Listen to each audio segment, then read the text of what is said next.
What's up everyone, John Rencher from Techno Buffalo with an unboxing of this guy, Blackberry's latest, the Q10. It's either the big brother or little brother of this guy, the Z10. I am really excited to take a look at this guy. It's been a long time coming. It's coming to every major carrier. If you loved old school Blackberries with the keyboard but want that awesome touchscreen-ness, this might be a phone to take a look at. Let's go ahead and open it up.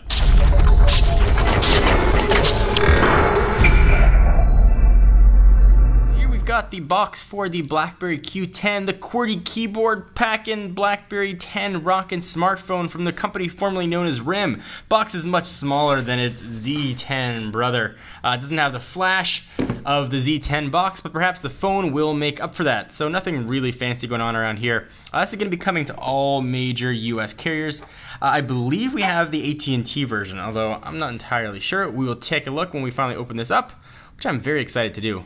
We'll go ahead and cut all that business. We'll cut some business here. And now we should be able to lift off the lid in a very stripteasy manner. Boom! There is the Blackberry Q10. Looks like we've got the unlocked version, which should work for AT&T's LTE network.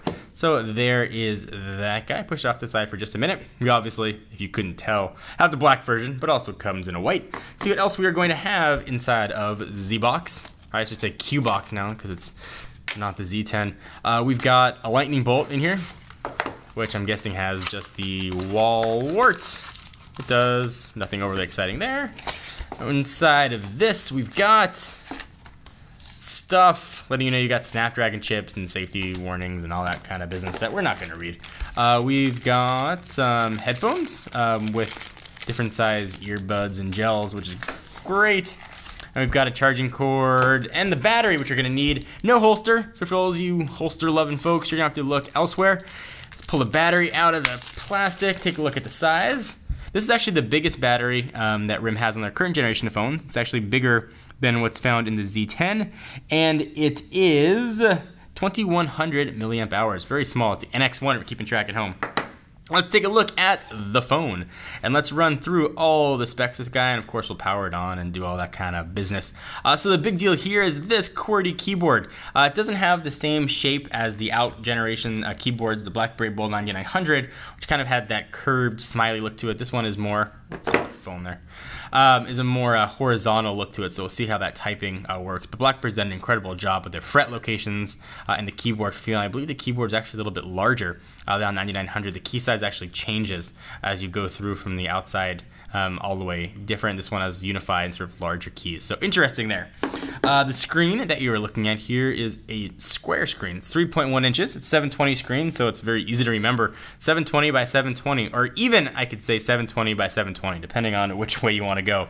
Super AMOLED screen. It's powered by Blackberry 10.1 actually, so it's got some new features. You can type text, for example, if you want to text, and you can open up that, or call if you want to call. It's powered by the same processor we've got in the Z10. Actually, specs aside from the screen and keyboard, it's almost identical. It's a 1.5 gigahertz dual-core Snapdragon S4 chip, so it's pretty powerful. 2 gigs of RAM, 16 gigs of internal storage, but that's not enough for you. You've got a micro SD card in here as well. That can go up to 64. Camera, we've got an 8 megapixel shooter right there, and a 2 megapixel job right there on the front. 802.11 A, B, G, and N. It's 2.4 gigahertz and 5 gigahertz dual band. Bluetooth 4.0, 2100 milliamp hour battery. NFC is on board here. The height, it is 119.6 millimeters, so that's that, or 4.71 inches, 66.8 millimeters on the width. On the depth, 10.35, and it weighs 139 grams. Let's take a look at the back of the phone. It's got sort of a weaved glass, they're calling it feel, really soft touch, feels great. The white version is a bit different. It doesn't have that same sort of feel to it if you get that, so bear that in mind. I had to change it so it wouldn't die when you pull it in and out of your jeans. So on the left-hand side of the phone, we've got charging port, and I believe that's HDMI out, and of course for syncing and the rest of the business. Nothing really on the bottom except for a mic. On the right-hand side, volume up and down, and you've got a mute button in the middle, and then your power and lock buttons on the top, another mic, and a 3.5 millimeter headphone jack. Let's pull off the back and see what we're gonna have living inside. So you probably get this sucker off. Oh, it just slides off. All right, so that's easy. That is where your SIM card's gonna live. That's where your micro SD card's going to dwell. And then, of course, you got your NFC radio there as well. So let's pop in the battery, power it on. We'll take a real quick look at the user interface. All right, so we've got the Q10 all booted up and ready to be used.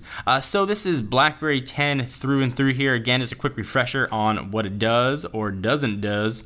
So if you go ahead and hit an application, for example, if you want to close it, you can swipe up. Right away, though, there's not that much of room here to swipe up. You got to pretty much start swiping from the bottom side of the keyboard. You can access the Blackberry Hub. If you slide up and do a little peek to the side, you can see what's there. We don't have anything set up there yet at all. And if you want to close an application, you can just hit that X. It looks like you can show 6 applications at a time that are up and running. And of course, you can swipe through all of your apps that are here. It looks like Twitter and Facebook, LinkedIn and Foursquare come out of the box. And of course, you can sideload a ton more. Instagram really probably being the highlight there.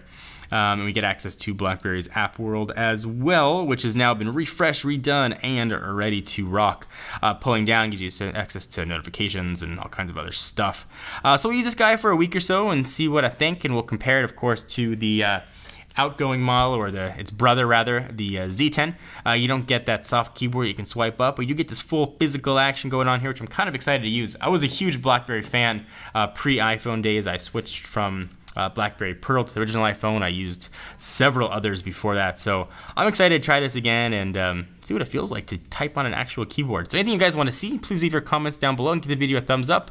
We will most definitely appreciate it. I am John Rettinger from Techno Buffalo, and I'll see you guys in the next video. Bye-bye.